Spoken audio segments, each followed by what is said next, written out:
çdo ministër që heton. Kryeministri do thuaj, jo zë. Edhe përfshirë këtu dhe kryeministri. Çfarë ndodh? Aty shpjegoj. Pezullon çdo ministër, çdo kryeministër, Edhe presidentin?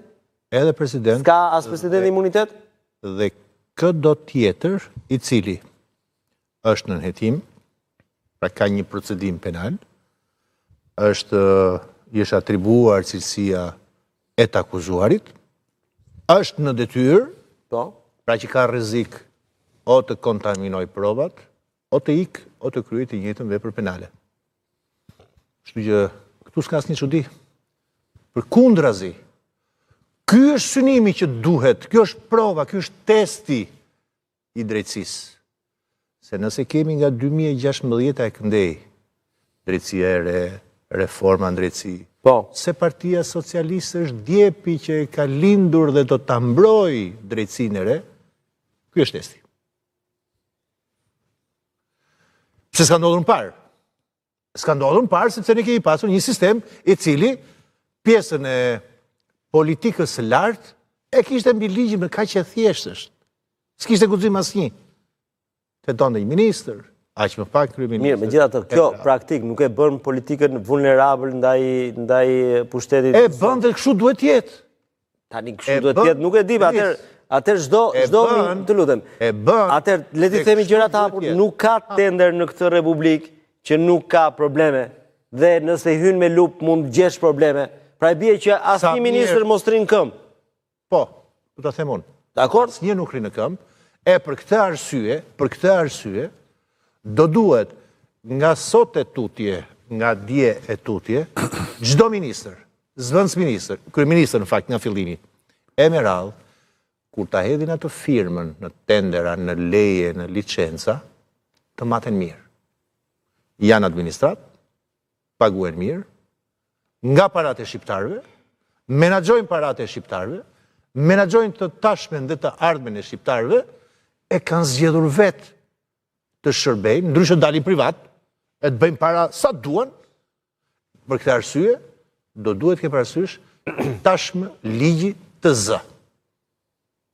Kjo është, dhe në qoftë se kemi arritur në këtë stad, paktën si psikozë e shoqërisë, ky është një hap i avancuar i konsolidimit të sistemit të drejtësisë. Dy gjëra nëse ma lejon, edhe me lejen e Zotit Meçe, për atë që po thoshte, jo për ta bërë debat, po thjesht për të hedhur pak më tepër qartësi, pra nëse pretendimi i kryeministit është që duhet që dosja të vijë në parlament, e di çfarë do thotë kjo?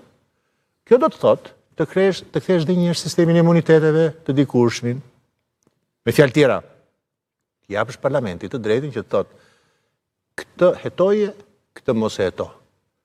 Këtë pezulloje, me që është i imi, këtë tjetrin mos e pezulloje. Kjo është drejtësia selektive. Këtu bie parimi i barazis para ligjit dhe të gjithë nën ligj. Jo, unë i referohem asaj që ose shoh më mirë shqetësimin, çka ka Beni? Do po fjalën. Po prisë, okay. Pas. Kam për duash, po. Po. Pra, ky ishte si konkluzion dhe fundit.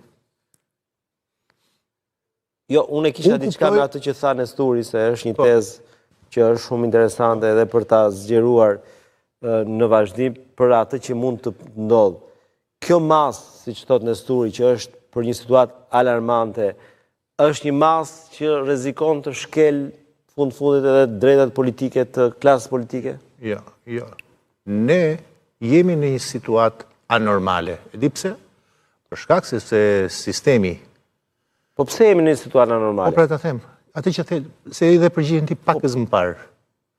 Që çdo tender në këtë vend është me shkelje.